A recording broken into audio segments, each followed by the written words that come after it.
Bismillahirrahmanirrahim. Assalamualaikum warahmatullahi wabarakatuh. Nama saya Bahid Najib Aufa dari kelas A Sosiologi 1. NIM saya 121803032 akan menjelaskan materi tentang fungsi dan jenis paragraf. Pengertian paragraf menurut secara umum gitu. Jadi secara umum paragraf itu merupakan kumpulan dari beberapa kalimat yang mengungkapkan suatu gagasan. Nah, gagasan tersebut biasanya berupa ide pokok. Terus ide pokok tersebut diwujudkan dalam kalimat utama gitu. Nah, pengertian paragraf menurut KBBI. Jadi menurut KBBI itu paragraf adalah bagian bab dalam suatu karangan dan biasanya mengandung satu ide pokok serta penulisan dimulai dengan garis baru. Sedangkan paragraf menurut para ahli, menurut Ahmadi tahun 1991, suatu paragraf adalah suatu satuan pikiran atau perasaan, suatu satuan susunan teratur, satuan-satuan yang lebih kecil dan berfungsi sebagai bagian dari suatu satuan yang lebih besar. Ada juga menurut Wijono ya, paragraf mempunyai beberapa pengertian katanya. Pertama, paragraf adalah karangan mini. Lalu menurut dia paragraf adalah satuan bahasa yang terdiri beberapa kalimat yang tersusun secara runtun logis dalam satu kesatuan ide yang tersusun secara lengkap. Lalu jenis-jenis paragraf. Nah, paragraf di sini ada paragraf deskripsi, ada paragraf eksposisi, ada paragraf argumentasi, lalu ada paragraf persuasif. Paragraf deskripsi adalah paragraf yang menggambarkan suatu hal. Paragraf ini bertujuan agar pembaca seolah-olah berada langsung di kondisi yang digambarkan oleh teks. Lalu ada paragraf eksposisi.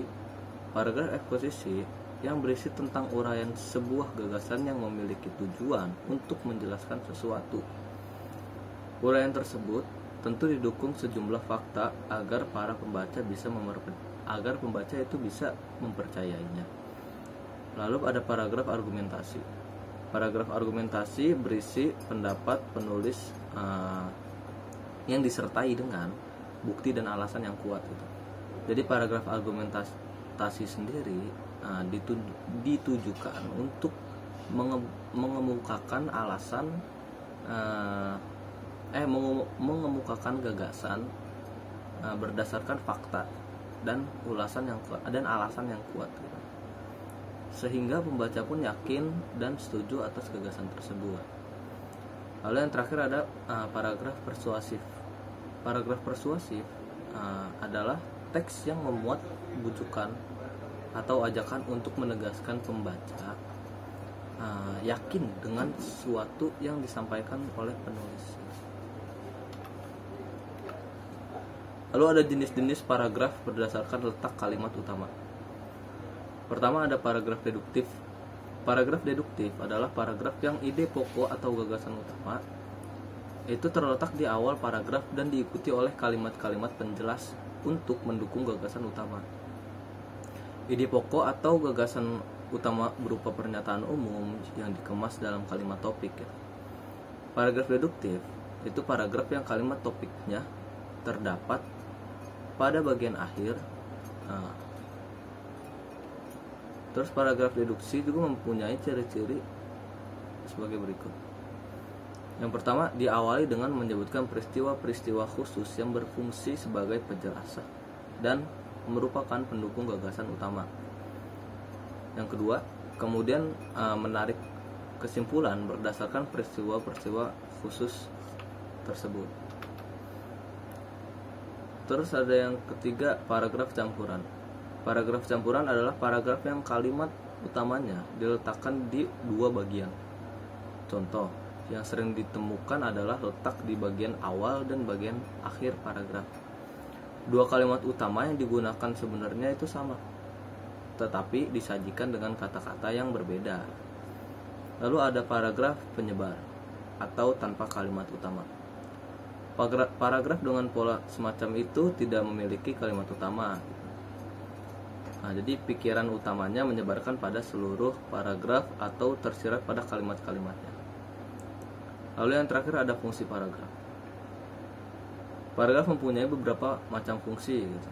Seperti paragraf dalam sebuah kalimat itu dapat menjadi pengantar sebuah ide-ide, isi kalimat, dan kalimat penutup pada tulisan yang dibuat oleh penulis. Lalu ada fungsi yang kedua, itu ada mencurahkan suatu perasaan dan pemikiran penulis dalam sebuah karya atau kalimat dalam bentuk tulisan yang dibuat secara logis dan dapat diterima oleh pembaca. Lalu fungsi paragraf berikutnya ada paragraf dapat membantu pembaca untuk memahami segala sesuatu mengenai isi dan topik dalam sebuah tulisan. Dapat memudahkan penulis untuk menyusun ide-ide tentang tulisan yang akan dibuat. Lalu yang kelima, yang terakhir, dapat membantu penulis dalam mengembangkan gagasan-gagasan atau ide dari segala sesuatu yang berhubungan dengan topik yang ingin ditulis menjadi sebuah karya tulis. Sekian dari saya yang bisa saya jelaskan, kurang lebihnya mohon maaf. Wassalamualaikum warahmatullahi wabarakatuh.